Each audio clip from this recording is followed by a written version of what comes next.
वहाँ से दादा के साथ हुआ और वो काफ़ी देर दूसरी दिशा में चला। लेकिन कहने का मतलब ये नाटक जब हुए आधे अधूरे हुए, फिर और एक दौर आया, पैरों तले की ज़मीन का मंचन भी हुआ। वो उनकी डेथ के बाद हुआ, लेकिन वो कमलेश्वर ने उसका लास्ट पोर्शन उन्होंने लिखा था जो इनकम्प्लीट था, वो राजेंद्र नाथ ने किया था अभियान की तरफ से।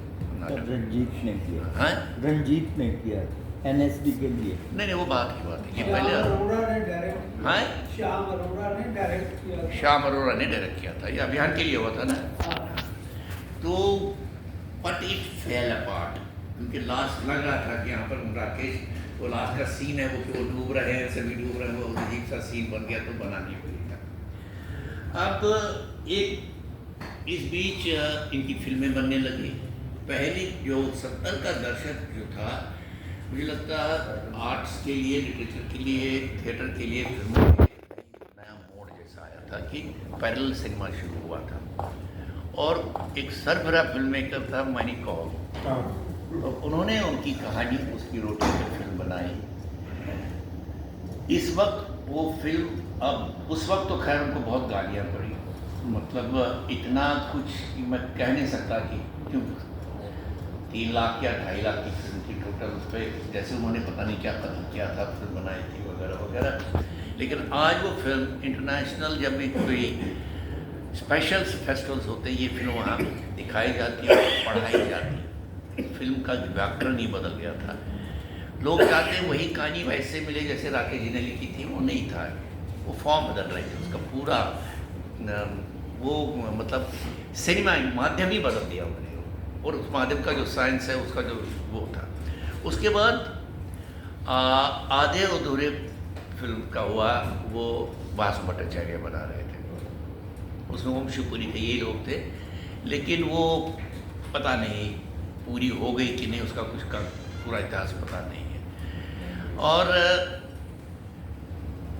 मेरा जो जब मैंने कभी, मैं आपको अजीब लगेगा, मैंने एक्ट किया इन प्लेस में, तो मुझे हमेशा उनकी लैंग्वेज का मज़ा आता था। आषाढ़ का एक दिन, लहरों के राजहंस, और ये अपना आधे अधूरे, क्योंकि एक्टर को तो याद करना पड़ता है ना, वो कंस्ट्रक्शन कैसे करते थे वाक्यों का, कैसे वो जोड़ते थे वाक्यों का, वो लगता था नॉर्मल है पर नॉर्मल नहीं है। आप उसका क्राफ्ट देखेंगे, हर भाषा अलग, मुहावरा जैसा अलग, और उसका जो फॉर्म है बिल्कुल अलग है। जिस तरह से वो कंस्ट्रक्ट करते हैं शब्दों को आधे अधूरे में, उस तरह से उसमें नहीं करते हैं अपना आषाढ़ का एक दिन में। There is a different linearity in that. तो मैं कहता हूँ कि शायद वो संस्कृत का, जो आप लोगों ने कहा कि संस्कृत का पुट जो है वो ज़बरदस्त रहा है उनके में, एंड ही कैन पुश। और अश्वघोष का नाटक है लहरों के राज, असली कहानी तो वहाँ से निकली हुई है, और उसको उस तरह से उसमें मैंने डिज़ाइन किया था, लेकिन मैंने कभी इनको खुद किया नहीं। उसका कारण मुझे थोड़ा सा ये लगा, मैंने एक पेपर भी लिखा था अपने एग्जामिनेशन पे, और उसका जवाब राकेश जी ने हिंदुस्तान निकला था ना, एक वो मैगजीन निकलता था हिंदुस्तान, उसमें उन्होंने लिखा था। हमसे तो क्या, हम बच्चे थे, तो मैंने कुछ पॉइंट्स उसमें उठाए थे कि मैंने इन्फ्लुएंसेस दिखाए थे। जैसे मुझे लगा कि आधे अधूरे का जो नाटक है, इब्सन और स्ट्रिनबर्ग बिछा हुआ है पूरी तरह से, तो उसमें मुझे कुछ टेक ऑफ नहीं लगा। ये आप उसको आधुनिक यहाँ के लिए कर रहे हैं, बट रिलेशनशिप पे, एंटी वुमन पे, वुमेन कैरेक्टराइजेशन पे, वही उनका दोनों दूसरे नाटकों में भी है, लेकिन उनमें थोड़ा मेलनकॉली है, वो रोमांटिक जैसा बनता है लहरों के राजहंस बाद में। लेकिन उनका ब्रेक थ्रू, तब तक हम सर फिरे निकले थे एनएसडी से, हम चला निकले थे। दैट वाज, यहाँ पर एक डायरेक्टर आया जर्मनी से, उसका नाम था वुल्फ्रिंग मैरिक। वो नाटक शब्दों से नहीं करते, मूवमेंट से करते थे, उन शब्दों का। वो पहले आए थे निशांतर में काम करने के, तो उन्होंने एक प्ले किया था पूरा, जिसमें सारा मूवमेंट से ही सारा था। सब लोग ये अपना डिटॉर्ड्स पहन के कर रहे थे, जिसका नाम मुझे याद नहीं आ रहा है। It was about war, anti war play था। उसके बाद उनको लेखनर थे यहाँ डायरेक्टर अपना मैक्समर भवन में, उन्होंने एक वर्कशॉप के लिए उनको बुलाया।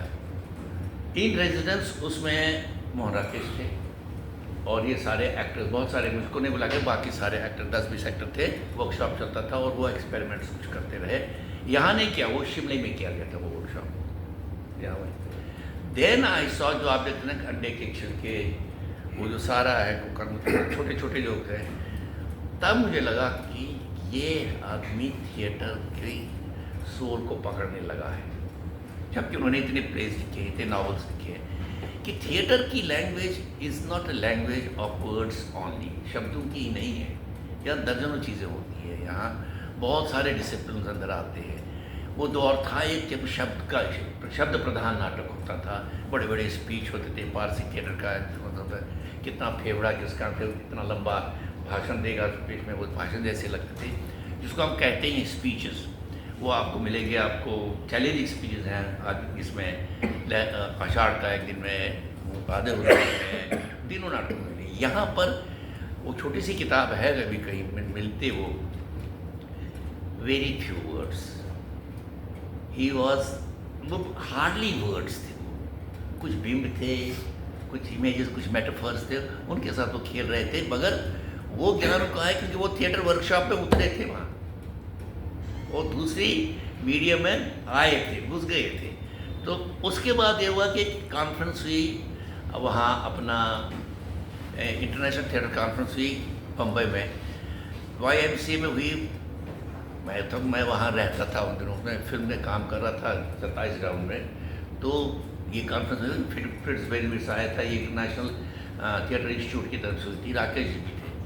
तो बहस ज़बरदस्त, what should be Indian, what not should be Indian, बड़ी इंटरेस्टिंग बहस चल रही थी। और तो वही दौर था जबकि उसमें हिंदुस्तान के बड़े लोग थे, हमारे सीनियर जो थे, विजया मेहता थी उसमें, देशपांडे थे, बड़े बड़े लोग थे। ये डिस्कस चल रहा था कि इंडियन थिएटर का फॉर्म क्या होगा। अभी तक जो फॉर्म है, जो हम भी मानते हैं कि ये पाश्चात्य प्ले, कॉलोनियलिज्म का पूरा असर है। हमारे इब्सन है, शॉ है, 3 एक्टों में प्ले बंधा हुआ, लेकिन वो तो वहाँ होता है, हम उसको क्या दिखाएंगे, उसमें प्ले करेंगे। हमारा मुहावरा जो होगा या जो हमारी स्टैम्प इंडियन होगी वो क्या, इस पर डिस्कशन चल रहा था बहुत ही। In fact I saw very educated and talking in that seminar. उसके कुछ दिनों के बाद में बम्बई में ही, सडनली 3-4 दिन के बाद जब ख़त्म कर, इज़ गॉन। तो मुझे लग रहा है कि वो कहते ना, वो मामला ऐसा होगा जैसे ब्रह्मराक्षस का मामला है कि अधूरा ही रह गया उनका काम उस तरह से। और इस वक्त अगर देखेंगे आप कि नाटक बहुत आगे निकल गया, उसका प्रेजेंटेशन फॉर्म बहुत आगे निकल गया। Very few people will try to do उनके प्लेस को नए तरीके से। एक अटेम्प्ट हुई थी जो मुझे बड़ी इंटरेस्टिंग लगी थी, वो की थी अमाल ने उसको डिकन्स्ट्रक्ट किया प्ले को, आधे अधूरे को पूरी तरह से डिकन्स्ट्रक्ट किया। उसने कोरस बना दिया है उसका, वो जापानीज़ इन्फ्लुएंस था उनका, जापानीज़ लोग का इन्फ्लुएंस डाला था उन्होंने। बट वही एक तजुर्बा हुआ, जिसका प्रयोग हुआ, उसके बाद प्रयोग नहीं हुए उस तरह के। सभी लोग उसके रियलिज़म को ही पकड़ते हैं, उसी में लगे रहते हैं, उसी रियलिज़म के उसी फॉर्म में करते हैं।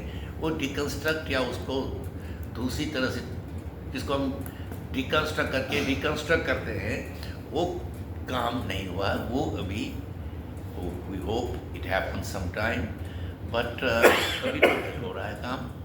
लेकिन ये सेंटेनरी हो रही है, में भी यहाँ से कुछ निकलेगा, आप लोग करेंगे तो हमें कुछ आइडियाज़ आए तो करेंगे। लेकिन हमारी दूसरी प्रॉब्लम थिएटर की अब दूसरी हो गई है कि अब हमारे पास हमसे थिएटर नहीं छीना जा रहा है।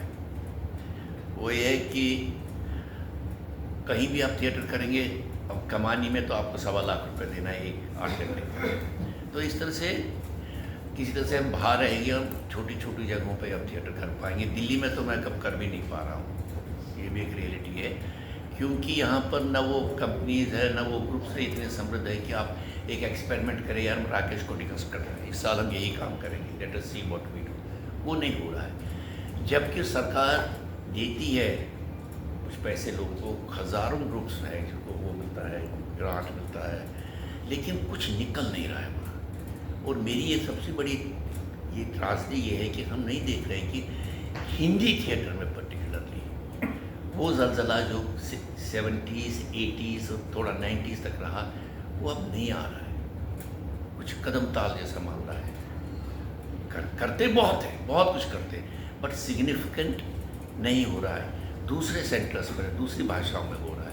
और ये बड़ा एक बहुत चैलेंजिंग है और बहुत सोच का विचार भी है। और दूसरा ये है कि होगा कैसे, where will it happen. Thank you. At this point आई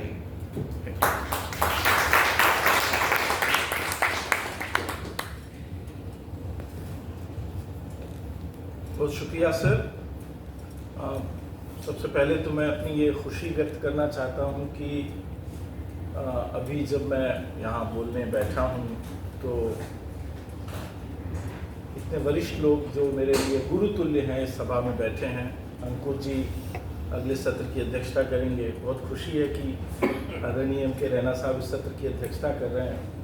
और नाटक के बारे में कोई भी बात कही जाए तो यदि जयदेव तनेजा जी यहाँ मौजूद हैं तो अपने आप में आपके सामने एक आईना है। तो ये 3 लोग हैं सभा में बैठे हुए हैं, तो मैं साहित्य वाला बेचारा कुछ कहूँगा तो उसको थिएटर के पॉइंट ऑफ व्यू से और दूसरे अन्य दृष्टिकोणों से उसकी ठीक ठाक तरीके से जांच होती रहेगी, ऐसा मैं उम्मीद करता हूँ। ये सत्र देर से शुरू हुआ है और इसे 1:30 बजे ख़त्म हो जाना चाहिए, ऐसा ये है। तो अभी 12:54-55 हुआ है, तो क्या हम इसे 1:30 तक ले जाएंगे या? हाँ बिल्कुल। तो इसका अर्थ ये है कि मेरे पास 35 मिनट बचे हुए हैं, जो मेरी उम्मीद से बहुत ज़्यादा हैं। तो लेकिन इसके बावजूद मैं क्वेश्चन के लिए जी, तो मैं 5 मिनट कम कर देता हूँ उसमें से, या 10 मिनट 25 मिनट। लेकिन इसके बावजूद ये 25 मिनट में कोई पूरा व्याख्यान जैसा कुछ कह पाना बहुत मुश्किल है। इसलिए कुछ सूत्रों के रूप में, सिर्फ पॉइंट्स के रूप में मैं आपके सामने कुछ बातें रखूँगा, जिसमें कुछ शुरुआती और ऐसी बुनियादी बातें होंगी और उसके बाद कुछ मेरी जो समझ है उनके नाटकों को लेकर, उसके टेक्स्ट और सब टेक्स्ट को लेकर, और ख़ास तौर पर इस बात को ध्यान में रखते हुए कि हम ये बात 2025 में कर रहे हैं। तो मोहन राकेश जब काम कर रहे थे और हम जब उसे पढ़ रहे हैं, देख रहे हैं, या तो इन दोनों वक्तों के बीच में जो फासला आ गया है, इस फासले के बारे में भी, और इस यहाँ से उनको देखने का जो एक दृष्टिकोण हो सकता है उसके बारे में कहूँगा।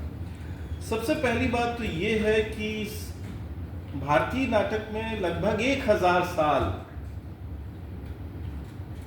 ऐसे मिलते हैं जब नाटककार की सत्ता का भारतीय साहित्य में लोप दिखाई पड़ता है। आपको संस्कृत में महान नाटककार आपको मिलते हैं जो लगभग 10वीं शताब्दी पूरे होते होते वो खत्म हो चुके होते हैं, और फिर आपको नाटककार मिलने शुरू होते हैं 19वीं शताब्दी के आखिर में, खासतौर पर बांग्ला से। और 20वीं शताब्दी में लगभग सभी भारतीय भाषाओं में उस कद के नाटककार आते हैं जिनकी तुलना आप कालिदास से, भवभूति से, शूद्रक से या विशाख दत्त से, ये भास से, ये जो 5 महान नाटककार हैं पुराने भारत के, उन नाटककारों से कर सकते हैं। तो ये जो नाटककार की वापसी है 20वीं शताब्दी में, ये जो बहुत सारे नाटककार काम कर रहे थे 1950 से पहले, लेकिन नाटककार के तौर पर उनकी उस तरह की ख्याति और उस तरह का वो जिसे ध्यान आकर्षित नहीं कर सके आलोचकों का, विज्ञजनों का, जैसा कि ध्यान 50 के दशक में उभरे इन 5 भारतीय नाटककारों ने किया।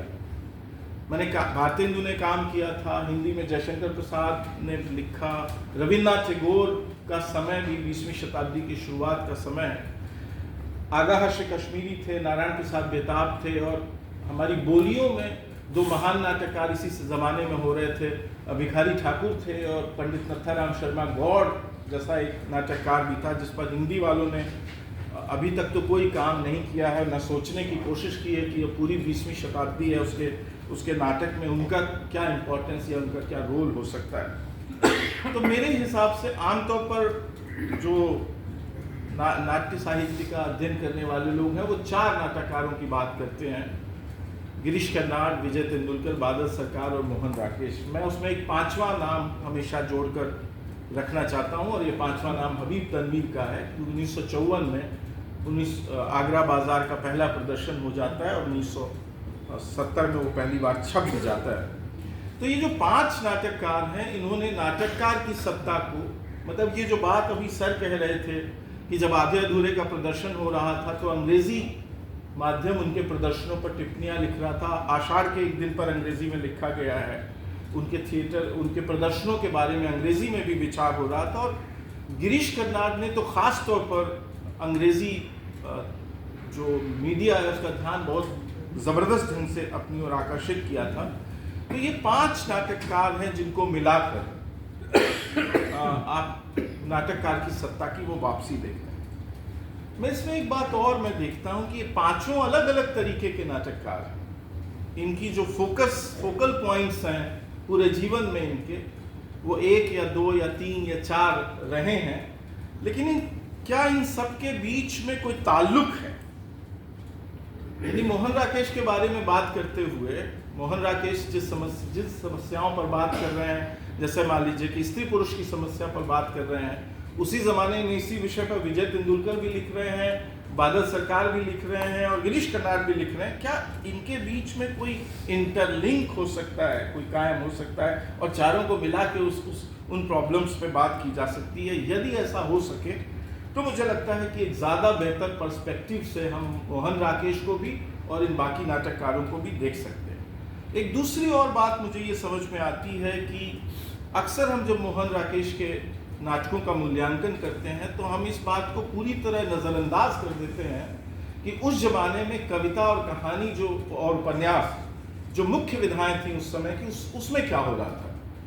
यानी नई कहानी आंदोलन में मोहन राकेश के काम की चर्चा अलग से होगी, लेकिन इस बात की कोई चर्चा नहीं होगी कि मोहन राकेश जब आषाढ़ का एक दिन लिख रहे हैं तो नई कहानी और नई कविता के दौर का चरम आ गया है या आने को है। तो ये नई कविता से नई कहानी के साथ, यानी जो एक तरह से आप उसे कहें नेहरू युग के साथ जो उसका लिंक होना चाहिए, उसकी जो अंतर सूत्रता है, वो उसके बारे में भी थोड़ा सा विचार करने की ज़रूरत है। क्योंकि मुझे लगता है कि मोहन राकेश के नाटकों पर बिना इस बात को ध्यान में रख के कि आज़ादी के ठीक बाद के ये नाटक हैं, लोकतंत्र के शुरुआती दशकों के ये नाटक हैं, नेहरू युग के नाटक हैं, ये उस भारत के नाटक हैं जिसे आप सामासिक और एक दूसरे तरह के भारत के रूप में अभी तक देखते रहे हैं। इसका क्या असर पड़ा है इस सब पर, ये भी एक देखने की ज़रूरत है। ये बात भी बहुत महत्वपूर्ण है कि हिंदी में और थिएटर में तो नहीं पर एकेडमिया में जिस तरह के नाटक चल रहे थे, यानी जिन नाटकों को नाटक माना जा रहा था, मोहन राकेश उन नाटकों से, यानी जो नाटक सिर्फ नाट्यालेख थे, वो कभी खेले नहीं जा रहे थे। बहुत सारे ऐसे नाटककार हैं 1905 से लेके 1950-60 के बीच में जिन नाटककारों ने 50 से ज़्यादा नाटक लिखे, लेकिन उसमें से एक का भी प्रदर्शन मुख्य रंगमंच पर नहीं हो सका है कभी। मुझे वो कहानी मालूम है कि जब 1959 या 60 में साहित्य अकेडमी के लिए आषाढ़ का एक दिन का नाम चला, तो एक साहित्य अकेडमी के अंदर जो लोग निर्धारक थे वो आषाढ़ का एक दिन की बजाय चंद्रगुप्त विद्यालंकार के नाटक को साहित्य अकादमी देने में उनकी ज़्यादा दिलचस्पी थी और वो मोहन राकेश को एक नाटक के कार के तौर पर नहीं जानते थे। तो ये जो नाट्यालेखों का एक कूड़ा घर हिंदी में अकादमिक लोगों के प्रोत्साहन से बन गया था, उस कूड़ा घर पर पांव रखकर मोहन राकेश 1960 में 59 में आषाढ़ का एक दिन लेकर आए थे। ये एक ऐसा नाटक था जो पूरी तरह नाटक था। एक ऐसा लेखक जो पहले कहानी लिख चुका है, उपन्यास लिख रहा है, लगातार लिखने की कोशिश कर रहा है, वो अपने उस पूरे फॉर्म से, यानी कहानीकार कथाकार के फॉर्म से बाहर निकलने की कोशिश करते हुए एक पूरा नाटक लिखने की कोशिश कर रहा है, जिसमें कथा कहना उसका प्राथमिक लक्ष्य नहीं है, उस तरह से प्राथमिक लक्ष्य नहीं है, बल्कि वो पूरी के पूरे द्वंद्व को, उसकी जटिलता को वो नाटक के माध्यम से व्यक्त करना चाहता है। तो ये जो उपन्यास से या कहानी से जो दूरी है नाटक की, देखिए क्या होता है। आज सुबह के सत्र में कुछ इस तरह की चर्चा करने की कोशिश की गई कि नाटक में, कविता में और कहानी में, उपन्यास में क्या फ़र्क हो सकता है, कथा में, कविता में और नाटक में। आप देखते हैं कि कविता एक ऐसी विधा है, खासतौर पर जब उसके कंडेंस फॉर्म में जाएंगे, लिरिक जैसे फॉर्म में, तो वो कवि की संपूर्ण आइडेंटिटी और उसकी पर्सनालिटी, व्यक्तित्व के बगैर वो खड़ा नहीं हो सकता। यानी लिरिक जो है, कविता का जो सबसे संगठित फॉर्म है, वो पूरी तरह कवि के व्यक्तित्व का और उसकी अंतः चेतना का, जिसे अवचेतन कहते हैं, चेतन और अवचेतन की संपूर्ण अभिव्यक्ति, इतना बंधा होता है वो कवि की पर्सनालिटी के साथ, उसके व्यक्ति, यानी कहीं भी उसे आप अनुपस्थित नहीं कर सकते। कथा के भीतर ये कोशिश होती है कि कथाकार कथा कहते हुए कहानी को अपने पात्रों के ऊपर छोड़ देता है, लेकिन बीच बीच में कथाकार को उपस्थित होना होता है कथा के पूरे उस प्रसंग को ठीक से नरेट करने के लिए। लेकिन नाटक एक ऐसी जगह है जहां रचनाकार को पूरी तरह अनुपस्थित होकर ही अपना काम करना पड़ता है। ये एक ऐसी जगह है जहां उसे सब कुछ अपने पात्रों के ऊपर, परिस्थिति के ऊपर, परिवेश के ऊपर, वो इक्विपमेंट जो जिनका वो इस्तेमाल कर रहा है उनके ऊपर छोड़कर उसे काम करना होता है। तो जब आप देखते हैं ये नाटक आषाढ़ का एक दिन 1960 में, तो ये जो नाटककार की अनुपस्थिति है, संपूर्ण अनुपस्थिति, यानी विधा का जो एक सबसे बुनियादी गुण होना चाहिए वो आपको दिखाई देता है इस नाटक के अंदर। एक और चीज मैं ये सोचता हूँ कि उपन्यास लिखते हैं, कहानियां लिखते हैं राकेश, लेकिन इस नाटक की जो सबसे ज्यादा करीबी है वो कविता के साथ है। यानी एक उनका इकलौता ऐसा नाटक है जिसे आप पोएटिक कह सकते हैं, एक काव्यात्मक नाटक है। और यदि कोई आदमी भीतर से कवि नहीं है तो वो आषाढ़ का एक दिन जैसा नाटक नहीं लिख सकता। आप आधे अधूरे लिख सकते हैं, लेकिन आप आषाढ़ का एक दिन नहीं लिख सकते। लहरों के राजहंस में थोड़ी स्थिति बीच जैसी है।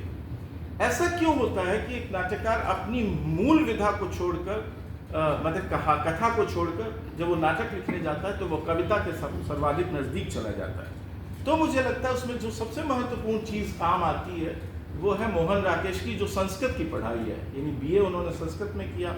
अब सर ने कहा कि उन्होंने एमए किया, मेरे हिसाब से उन्होंने सिर्फ प्रथम वर्ष की परीक्षा उत्तीर्ण की, पूरा शायद एमए नहीं किया संस्कृत से। उन्होंने दूसरे साल की परीक्षा उन्होंने नहीं दी, जहाँ तक मेरी जानकारी है। तो ये जो संस्कृत से उनकी नज़दीकी है, संस्कृत विद्या को, तो संस्कृत का नाटक तो कविता के बगैर खड़ा ही नहीं होता। यानी संस्कृत के सारे महान नाटक विशाख दत्त के नाटक को छोड़कर, चाहे वो भास के नाटक हैं, चाहे वो कालिदास के नाटक हैं या भवभूति के नाटक हैं, वो बिना कविता के खड़े नहीं होते। यानी वो एक ऐसा नाटक है जिसकी आत्मा में कविता का निवास है। ऐसे नाटकों से बनता है संस्कृत का नाटक। अभिज्ञान शाकुंतलम सिर्फ उस सेंस में कविता नहीं है कि उसे काव्य कहा गया है। काव्य तो असल में साहित्य का समानार्थी है, कविता का समानार्थी नहीं है। लेकिन वो कविता है पूरी तरह, क्योंकि वो जो अंगूठी है, उसका जो बिंब है पूरा, उस पूरे नाटक के वितान को घेरे रहता है। तो कविता के करीब चले जाते हैं मोहन राकेश।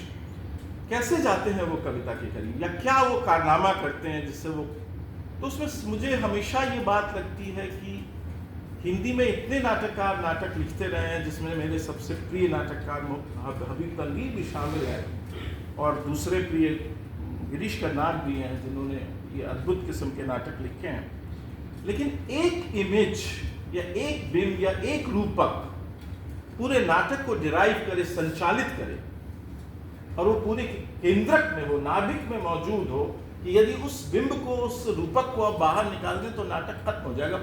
पूरा का पूरा स्ट्रक्चर जो कई मंजिलों का है वो धरधरा कर गिर जाएगा। और वो बिंब है आषाढ़, वो रूपक है आषाढ़। पूरा का पूरा नाटक आषाढ़ से बंधा हुआ है। 3 अंक है, वो पूरा अरस्तु का और वेस्टर्न का पूरा जो ड्रामेटिक्स है वो है। लेकिन पहले अंक में भी आषाढ़, दूसरे अंक में भी आषाढ़, और तीसरे अंक में भी आषाढ़, और आषाढ़ के 3 अलग अलग दिन।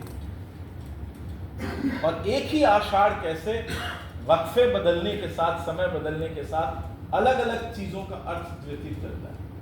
पहले अंक में आप सब जानते हैं कि वो आषाढ़ जो है वो मल्लिका के रोमान का, वो जहां से शुरू होता है नाटक, भीग कर आई हुई एक प्रेम में डूबी हुई युवती, जो सिर्फ बारिश से नहीं भीगी है बल्कि और भी बहुत सारी चीजों से भीगी हुई है, और जिसमें वो किसी भी और चीज को स्वीकार नहीं करती। वो इतना जबरदस्त रोमानीपन उसके भीतर है। आषाढ़ का जो रोमान है, जो कालिदास से उन्होंने लिया है, ऐसा दिखाई पड़ता है।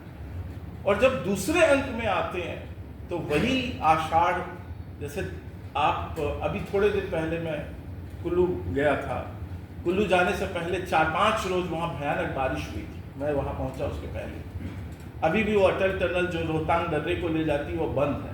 जब बारिश होती है तो एक ऐसी परिस्थिति आती है जब चारों तरफ से आप जल से घिर जाते हैं और आपके पास निकलने का कोई रास्ता नहीं होता। आप बरसात कितनी ही सुंदर चीज हो, पर यदि वो लगातार हो रही है तो वो आपको अपनी जगह पर संकुचित कर देती है और उससे बाहर निकलने को फंस जाते हैं आप उसके अंदर। जब आप दूसरे अंक में जाते हैं तो वो उस रूमानी युवती को, जो मल्लिका है, उसको उस आषाढ़ में फंसा हुआ आप देखते हैं, जिससे बाहर जा पाना उसके लिए अब संभव नहीं है। और जब तीसरा अंक आता है तो वो आषाढ़ पूरे गांव के बाहर जो मैदानी इलाकों के गांव हैं, मुझे पता नहीं कि मोहन राकेश को उन गांव का कितना अनुभव था, लेकिन बारिश में जब कीचड़ से चारों तरफ कीचड़ हो जाता है और जब आप मिट्टी में पैर रखते हैं तो आपके पैर एक एक फीट तक अंदर तक चले जाते हैं और एक मतलब चलना आपके लिए दूभर होता है। तीसरे अंक में जब आते हैं तो वो परिस्थितियाँ, वो सिचुएशंस जैसे उस कीचड़ की तरह उसे चारों तरफ से घेरे हुए हैं, जो आषाढ़ नहीं, बारिश नहीं पैदा किया। एक रूपक 3 अंकों में यात्रा करते हुए जैसे मल्लिका की पूरी भाव यात्रा को और उसके जीवन के पूरे संघर्ष को व्यक्त कर देता है। ये जो आषाढ़ का जो रूपक खोज लेना, ऐसा वो दूसरे नाटक में कर